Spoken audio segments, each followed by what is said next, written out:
perfect example of the way the whole system works. So we economic hitmen are the first line of defense. We go in and we try to corrupt governments and get them to accept these huge loans, which we then use as leverage to basically own them. If we fail, as I failed in Panama with Omar Torrijos and in Ecuador with Jaime Roldos, men who refuse to be corrupted, then the second line of defense is we send in the jackals. And the jackals either overthrow governments or they assassinate. And once that happens and a new government comes in, boy, it's going to toe the line because the new president knows what will happen if he doesn't. In the case of Iraq, both of those things failed. Economic hitmen were not able to get through to Saddam Hussein. We tried very hard. We tried to get him to accept a deal very similar to what the House of Saud had accepted in Saudi Arabia, but he wouldn't accept it. And so the jackals went in to take him out. They couldn't do it. His security was very good. After all, he had one time worked for the CIA. He'd been hired to assassinate a former president of Iraq and failed, but he knew the system.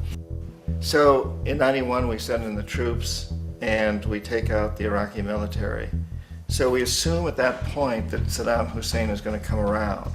We could have taken him out, of course, at that time, but we didn't want to. He's the kind of strong man we like. He controls his people. We thought he could control the Kurds and keep the Iranians in their border and keep pumping oil for us. And then once we took out his military, now he's going to come around. So the economic hitmen go back in the 90s without success. If they'd had success, he'd still be running the country. We'd be selling him all the fighter jets he wants and everything else he wants. But they couldn't, they didn't have success. The jackals couldn't take him out again, so we sent the military in once again, and this time we did the complete job and took him out, and in the process created for ourselves some very, very lucrative construction deals. We had to reconstruct a country that we'd essentially destroyed, which is a pretty good deal if you own construction companies, big ones. So, Iraq shows the three stages. The economic hitmen failed there, the jackals failed there, and as a final measure, the military goes in. And in that way, we've really created an empire, but we've done it very, very subtly. It's clandestine. All the empires of the past were built on the military, and everybody knew they were building them. So the British knew they were building them, the French, the Germans, the Romans, the Greeks.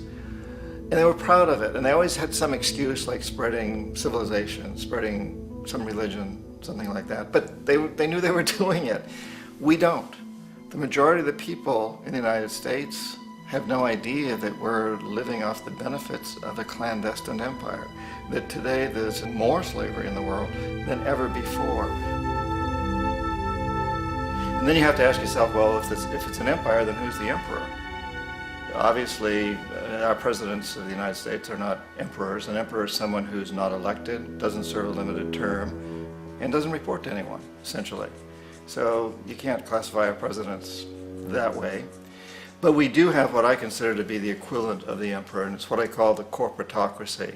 The corporatocracy is this group of individuals who run our biggest corporations, and they really act as the emperor of this empire. They control our media, either through direct ownership or advertising. They control most of our politicians because they finance their campaigns, either through their corporations or through personal contributions that come out of the corporations. They're not elected, they don't serve a limited term, they don't report to anybody. And at the very top of the corporatocracy, you really can't tell whether a person's working for a private corporation or the government because they're always moving back and forth. So, you've got a guy who one moment is the president of a big construction company like Halliburton, and the next moment he's vice president of the United States, or the president who is in the oil business. And this is true whether you've got Democrats or Republicans in the office. You have them moving back and forth through the revolving door. And in a way, our government is invisible a lot of the time, and its policies are carried out by our corporations on one level or another. And then again, the policies of the government are basically forged by the corporatocracy and then presented to the government. They become government policy. So it's an incredibly cozy relationship. This isn't a conspiracy theory type of thing. These people don't have to get together and plot to do things. They all basically work under one primary assumption, and that is that they must maximize profits regardless of the social and environmental costs.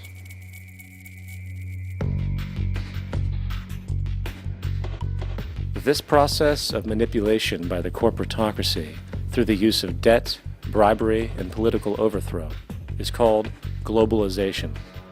Just as the Federal Reserve keeps the American public in a position of indentured servitude through perpetual debt, inflation, and interest, the World Bank and IMF serve this role on a global scale. The basic scam is simple. Put a country in debt either by its own indiscretion or through corrupting the leader of that country, then impose conditionalities or structural adjustment policies, often consisting of the following. Currency devaluation. When the value of a currency drops, so does everything valued in it. This makes indigenous resources available to predator countries at a fraction of their worth.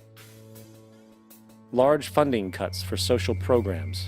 These usually include education and healthcare, compromising the well-being and integrity of the society, leaving the public vulnerable to exploitation. Privatization of state-owned enterprises.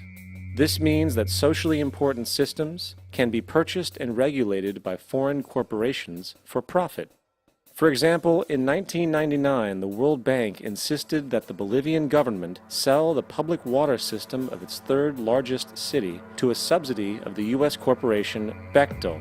As soon as this occurred, water bills for the already impoverished local residents skyrocketed.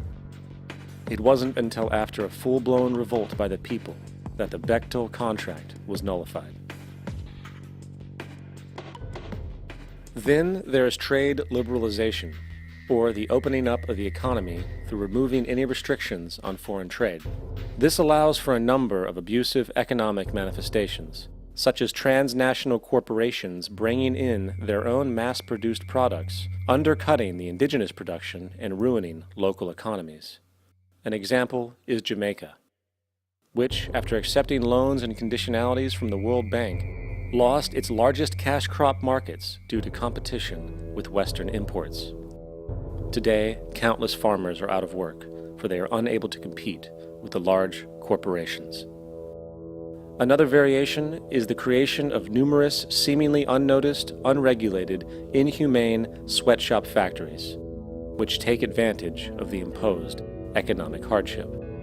Additionally, due to production deregulation, environmental destruction is perpetual, as a country's resources are often exploited by the indifferent corporations while outputting large amounts of deliberate pollution.